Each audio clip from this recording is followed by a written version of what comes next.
Sanibonani babukela emakhaya lo khuluma noXolo kaNtuli. Munguqala ubukela le channel le, please subscribe, share and like the video.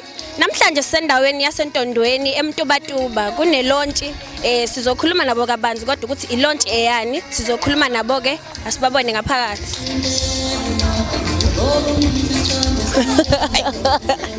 Sanibonani babukela emakhaya igama lami noXolo kaNtuli. Sesinaye kusisilawo zosichazela abantu ukuthi I launch eyani namhlanje.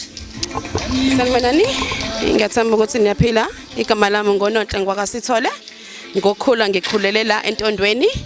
Indawo esikuyo iseMtubatuba esigodini saseNtondweni. Namhlanje sizolauncha Izikhuthali Foundation of which icompany esiqale ngonyaka ka2022 sayiregister. Siregister sibukelele ukuthi nasebebaningi abantu abenza ama companies kodwa bengazi ukuthi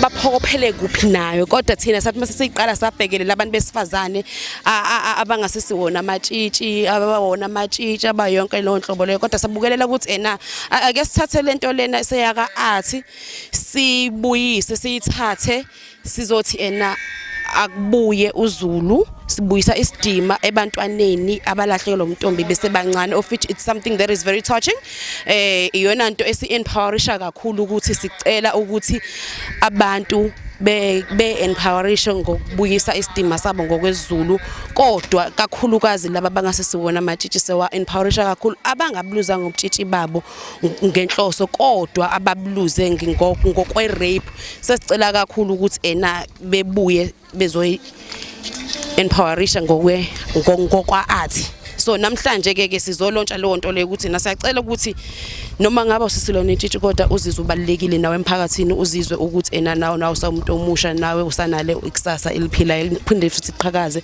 sizobuka italent kumuntu omusha sizobuka italent enganeni eyaluza ubutshitshi ngendlela ongayikho right because kungasikho ukuthi amatshitshi kuphela abalekile so sizobuyisa ithemba sizobuyisa isidima kulabo bantu so ingakho saqala le foundation. Okay. Yeah. So ngicela ukubuza ukuthi ngoba nilauncha la eMtubatuba eNtondweni ikhona mhlawumbe enye indawo somewhere efana na akuyicampaign eyodwa njengalena campaign under Izikhuthali Foundation. Okay, isibuye sa branch nasesikhawini sisi office lethu libuye libe sesikhawini ngenxa yokuthi indawo esikuye emakhaya ibuye ihluphe kakhulu nange network buye ngasebenzeki kakhulu so sa branch ioffice laba sesikhawini kodwa futhi yonke imicimbi njengamanje sisayenza khona la emakhaya because sizofuna ukubuyisa isithunzi sasemakhaya kungabe ukuthi indawo ebalekile indawo esemalokishini kuphela into nje sayenzile ukuthi ama office ebe ngapha kosikhawini ngoba izinto zakhona zilula ugesi wakhona awuhluphi ngaleyo ndlela futhi inetwork yethu asihluphi ngaleyo ndlela ingakho kunye sithola ukuthi kubalula ukusebenzisana uma sesendaweni esemalokishini kodwa mase silauncha sesenza into ekumele ibonakale siyenza khona kule ndaweni yangakithi.